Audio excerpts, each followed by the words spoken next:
Right, so it is day 43, and I have spent hours and hours and hours and hours trying to get the week 6 review to render, but I'm gonna go out because the weather is being weird. It's almost acting as if we're below a kilometer above sea level here, and being as changeable as if we were by a coast. So I'm gonna get out before it decides it's going to bucket with rain or become scorchingly hot in the evening, and get this one done. So let's get on with it.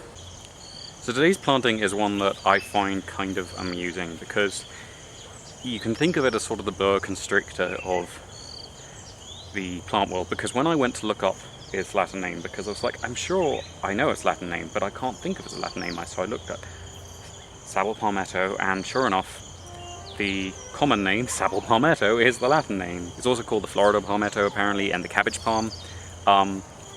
It is not entirely ornamental. I know I had a lecturer at university used to delight when in the UK frosts would wipe out everyone's Sabal palms in their gardens because they're just an ugly ornamental thing that doesn't belong in the UK, apparently. Here they're not just an ugly ornamental, they will fruit, and that fruit is edible and supposed to be reasonably palatable, a little bit prune tasting, which, you know, the mileage on may vary, but also the leaves are very good, as with most palms, for weaving for basketry. They're a general good purpose thing, and if they do start self-seeding, then you can always control the population of those, because it is a perfectly good vegetable. It's actually quite a nutritious and desirable vegetable, the heart of a young Sabal palm.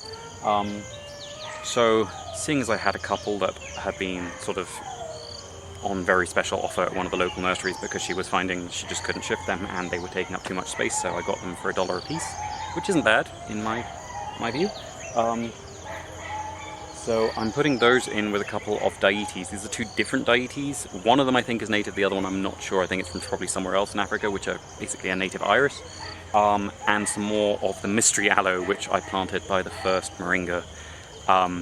My theory on the stripy stems did not pan out, so exactly what it is still unknown. But yes, so these should provide a nice little bit of shelter as they come up to a coffee plant, which is starting to outgrow its existing shelter plant, which is some shell ginger, and a starfruit, which doesn't really need the shade, but it really doesn't like it if it dries out, and if I go away for a couple of weeks. From the moment it's kind of exposed to winds from the southeast, and so hopefully this will get in the way of that and should shelter it from the wind, keep its soil nice and moist, and so I can go away without worrying so much about it during the dry season. So yeah, so that should be all for today. Tune in tomorrow and we'll see what we get up to.